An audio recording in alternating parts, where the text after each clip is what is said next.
Ang Magkaibigang Daga, Kabanata 3, Ang halaga ng pagpapatawad. Pagkatapos ng kanilang nakakabahalang karanasan, patuloy na namumuhay ng masaya sina Miguel at Sofia sa kanilang maliit na lungga. Ngunit isang araw, dumating ang isang pangyayari na susubok sa kanilang pagkakaibigan at pagkakaisa. Sa kanilang paglalakad sa gubat, napansin nila na mayroong malaking butas sa lupa na tila gumuhit ng isang napakalaking patak ng tubig. Hindi nila alam kung sino ang may gawa nito, ngunit agad na nag-isip ng iba't ibang posibilidad ang kanilang isipan. Sa kabila ng kanilang pagtataka, nagpasya sina Miguel at Sofia na punan ng butas upang maiwasan ang panganib na maaaring idulot nito sa kanilang nayon. Sa pamamagitan ng kanilang pagtutulungan, nagpatayo sila ng isang maliit na dam na magsisilbing proteksyon laban sa anumang banta ng pagbaha. Ngunit isang araw, habang sila'y nagtatrabaho sa dam, biglang naglabasan ng isang grupo ng mga daga mula sa kabilang puok.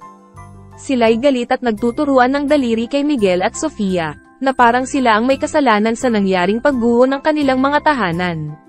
Sa simula, nagduda sina Miguel at Sofia kung ano ang kanilang nagawang mali.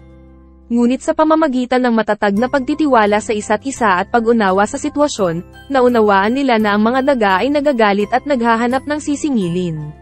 Sa halip na magtanim ng galit at pagkamuhi, nagpasya sina Miguel at Sofia na ipakita ang pagpapatawad at pag-unawa sa mga daga. Sa kanilang kabaitan at pagtitiwala, nagkaroon sila ng puwang para magpaliwanag at magpatawad sa isa't isa. Sa wakas, naintindihan ng mga daga ang kanilang pagsisisi at nagpasalamat sa pag-unawa at pagpapatawad ni Miguel at Sofia. Sa pagtatapos ng araw, ang mga daga ay nagpasya na magsama-sama at tulungan ang isa't isa upang simulan muli ang kanilang mga tahanan at magsimulang muli. Moral ng kwento. Ang kwento ng magkaibigang daga na sina Miguel at Sofia ay nagpapakita ng kahalagahan ng pagpapatawad at pag-unawa sa panahon ng mga pagsubok. Sa pamamagitan ng pagtitiwala sa isa't isa at pagpapakita ng kabaitan, natutunan nilang ang tunay na lakas ay nagmumula sa pagkakaisa at pagkakaroon ng bukas palad na puso.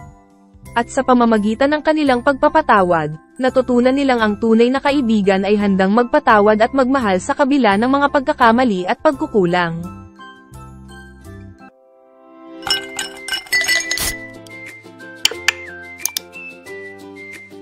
Please subscribe.